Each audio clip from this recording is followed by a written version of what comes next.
and they move out and go. And then in the next house, they enter in with another man. As casual as that. But long time ago, people had accountability. You would not just walk away from home. You reach home, they even chase you and say, go back. Why did you come? That family has to first come and tell us. But nowadays, I work in the hospital. You ask a woman, who is your husband? She has been married for like 4 years. They have like 2 kids, and she's carrying like the 3rd pregnancy. Like, so what is the name of your husband? He's called James. What is the other name? I don't know. You feel like you're like, God, what is happening? You ask him, so what is his phone number? I don't know it. Maybe the conception, that moment of giving birth, maybe everything erupts. No, I mean in antenatal when they are doing, because we normally get that information when they have come to what we call booking, when they've come for their first antenatal, where we take all the details. Maybe they just don't want to disclose. No, this has happened. You can even ask other people who are midwives. They tell you this thing happens every day. Someone is like, there's even a woman who told me she had come with a neighbor. She's like, she's the one who knows the phone number. It is that serious. You can't imagine that really it happens, but it is that serious. You ask her, have you ever been to the man's home? He's like, no, I even don't know where they come from. I hear that he comes from either Karukunjiri, but I've never been there. Do you know any of their brothers and sisters? Like, no. I'm like, now, what if something happens like a man dies instantly, or maybe a man wants to kill you or something? Where will you run to? Has the man ever been to your home? No. Do your parents know? Any of your sisters? No. I'm like, God, what is happening? Are we in? Okay. It's like it's Nigeria. You're opening another wide window or door of discussion that I'm still wondering how. Yeah. But away from that, I think let us get back now to the marriage that we relate with. I'm looking at a marriage whereby my family knows the family of my husband, and they know where we come from, and we have gone through the procedures. We have done the introduction, we have done the wedding, or we are into the process of doing, or maybe they have done introduction and life happened. We're talking about real life situation, and we are looking at that setup. We all know each other, because now that scenario, that one now is going beyond the normal.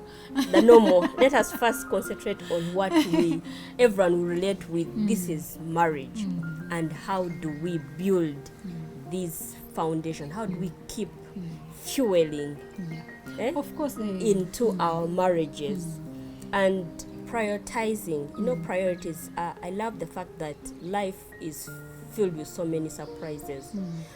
If you don't set out what you want to do, chances are you always do the rest and leave the main and leave the priority list of what you're supposed to do. For example, I want us to see how when children come in, especially when you're married, there's a way the focus really, marriage is like diverted. It's surviving on God's grace. It's divided. It's surviving on God's grace.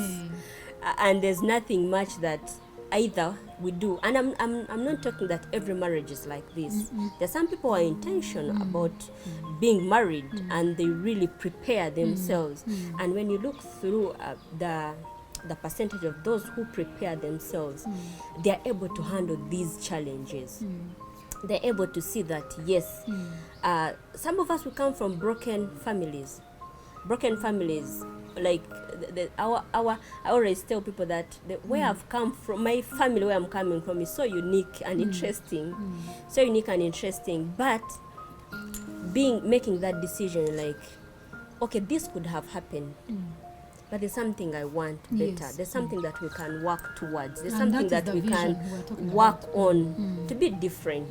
Not to be different because that's where I was raised anyway. Out of that came a me. Yes. But that's why I say God is faithful. And when we mention that a foundation with God, He can turn things around. Yeah, he writes He can story. He can write our story, because God has a purpose for each one of us. And as we come to this marriage, we come, yes, as individuals, and we become one. But still, there's that you that God has created, that God has A purpose. you have a purpose to fulfill. There's potential in each one of us. So in that potential, as we prioritize our marriages, that's why I'm saying you have to be decisive. When you have a vision, that means sets you apart to know that we are growing together in this marriage. We are going to raise godly children, for example. And you come together and say, what are the parameters? What is Yes. when you set a vision, that means there's a mission. Yes. And there are values strategies. Yes. that you set. So Yes. it's like you always go back to the drawing blueprint, board. to see what are are we those values that we stand for, so that even if they see them Humza anywhere, Yes, they they will know. see this is them Humza. Yes. And that does not happen by coincidence. And now I'm drifting to family still, Yes, but I was of trying to bring to you that if you don't prioritize your marriage, yes. other things will take Come you in, up. yeah. When, trust me, the moment when children come in, a lot change. You talked about evolving. It's happened that us as a human body, a lot changes. Yes. Someone who saw me before I gave birth and after, there's a lot that has changed. And that moment of carrying a child within your womb is absolutely, Changes everything. it causes so much change, And that psychologically, changes emotionally, physically, and everything. And it is now and it is automatic. it's automatic.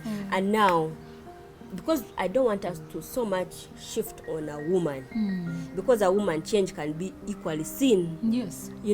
Pregnancy alone makes you know that you have changed. Yes. Surprisingly, we think that men do not feel the same, but also there's change that is That's happening, but we don't know whether it is for the good or for the bad. That's why you find that a man sometimes feel like their attention has been taken away. Everything, baby, especially that when the baby has come. I give you a scenario. When you have a little baby crying, and maybe your husband is also seated somewhere there.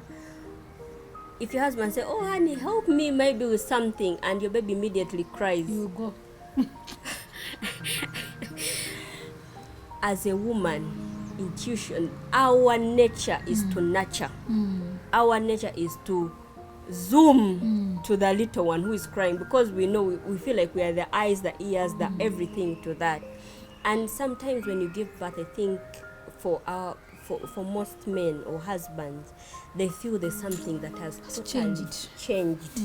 And remember, the simple things for you may feel like, can't he understand that we have children? Why can't he also? But sometimes that's why I say, now if there's communication, there's that week that you've said to say, this is our day. And in that day you can maybe talk about your issues. Like, by the way, I think I'm being neglected. I know. And you say, oh, maybe I'm taking so Overwhelmed. much on me. I need your help. Yes. I need you to take on some of the activities that happen when we are doing, when Life. everything is happening in a home. Yeah, what you're saying is true. Because we are trying to emphasize the ingredients that we need in building a foundation of a strong marriage. So open communication is very important. And this communication is not for waiting like you do an evaluation at the end of the year. It has to be daily, because each minute something comes on. And remember, some of these pressures are not just only from internal. And some of the pressures are also from external. From relatives, from friends. Social media these days has become a husband and a wife in its own rights. The other day on our marriage group, people were saying phones have become phones. So it is very important for us to make sure that we open communication and we communicate on a daily basis. It might be writing, it might be speaking, but make sure you communicate. Yeah. Don't wait and say, let me wait when we are going out, that is when I will talk. Some of the things you will forget, you will find yourself piling anger, so you need to communicate every day. You need to be intentional and set off time for being together. There's a couple, they told us that they were telling us the other day in our marriage group that for them, they made a deliberate rule or schedule or routine, that whatever you can call it, that now those people are very old now, but the man said that they set in their program that every Wednesday they go out. Whether the woman is pregnant, whether she gave birth, whether the baby is breastfeeding, every Wednesday it is their day of going out. And I can tell you that thing, it is not just a mere something. It is someone being deliberate and say, rain or shine, I'm going to do this. And that is what we are emphasizing about being intentional. Because intentionality is a habit, or it is an ingredient that you instill in yourself, that you will do something out of impulse, not out of impulse. That you will do something because you know it is right, you know it is your core, you know it is very important, not because it has rained, not because you have money, not because it is shining, not because you have visitors. You say, rain or come, this is the priority. And that's why we're saying that we need to prioritize our marriages, because if we don't, there is a lot verging for our attention. There is a lot crying for all of us. There is a lot that we go through these days, pressure, financial, economical, finances and everything. They come gunning for our attention. But we must make it very intentional. And as you're talking about pressures, do you know, I love financial literacy. I love to speak about financial literacy, and this is a topic that encompasses all corners of life. Even in marriage, you need to be intentional. When talking about a vision can also include development. For example, what are the things that you're going to do?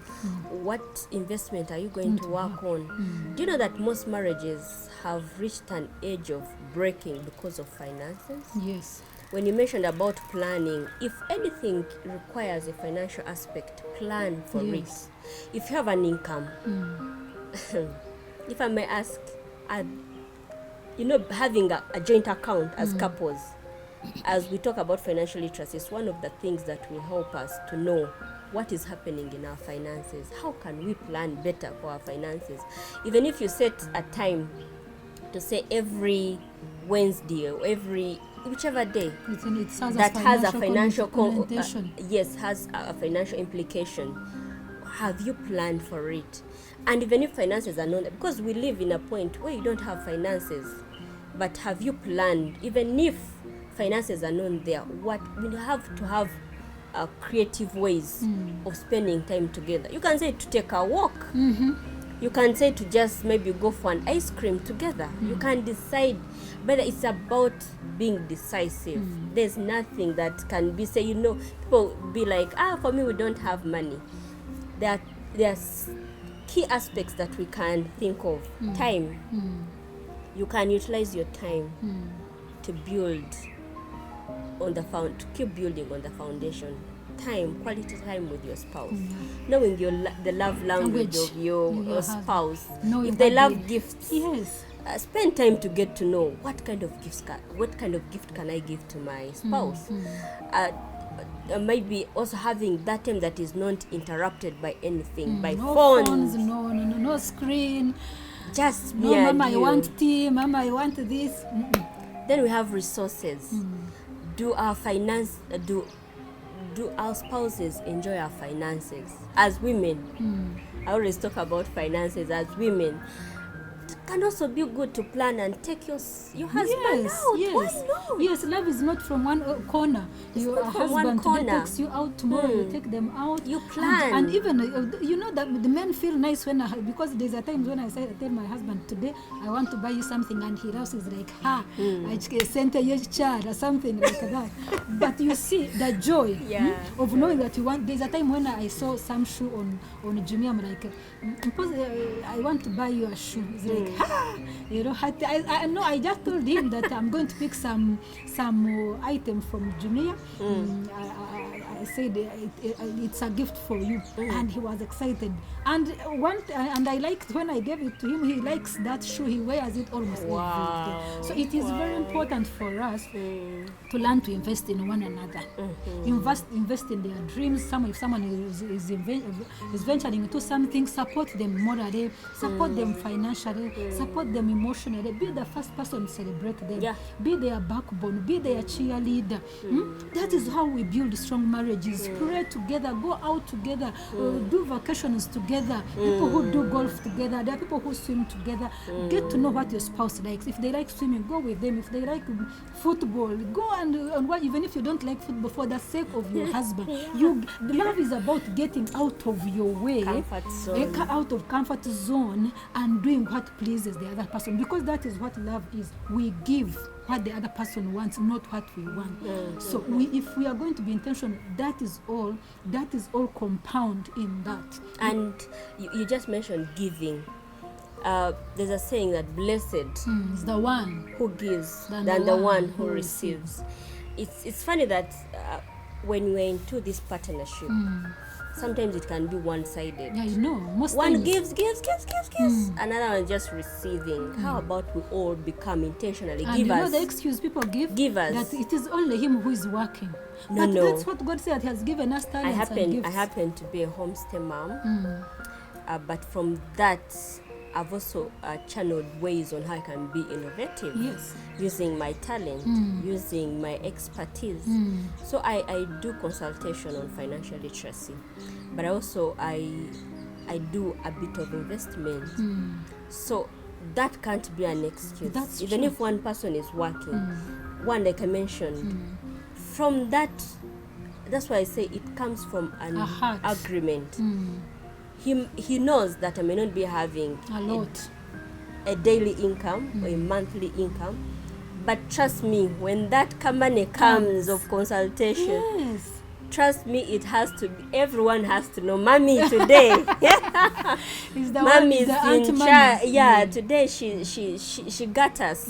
You know, you bring out something out of the normal. That's why for me as a person, I may not be having that monthly, but every time there's money that flows in. Maybe if I've done an investment, maybe I'm selling off an item and money has come up, this is the time I'll say, hey, what can we do? Maybe I look through our goals and plans, and I'm like, I think I can do something. I can add value. Maybe I can also, this time it's me to get the pieces for the children. So there's no excuse. It's just about understanding each other.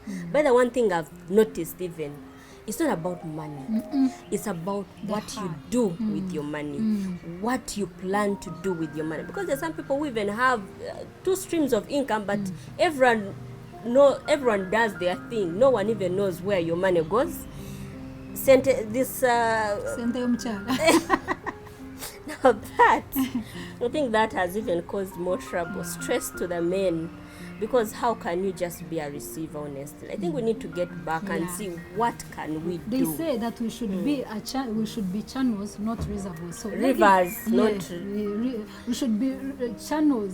We should be rivers. A river, not a reservoir. Yes. Yeah, ladies and gentlemen, it is always a pleasure to engage with you. It is always a pleasure to have you on our page. So if you want this more, you can't have us. You can't have these updates until you subscribe and like us and share and follow us, so that we can do life together. We believe in marriages, we believe in family, we believe in good relationships, both internal and external in our communities. So join us as we continue on this journey of building Tuhaburane Family Connect by subscribing, liking and sharing us. And you can even invite us in your community to come and engage with the people in your community.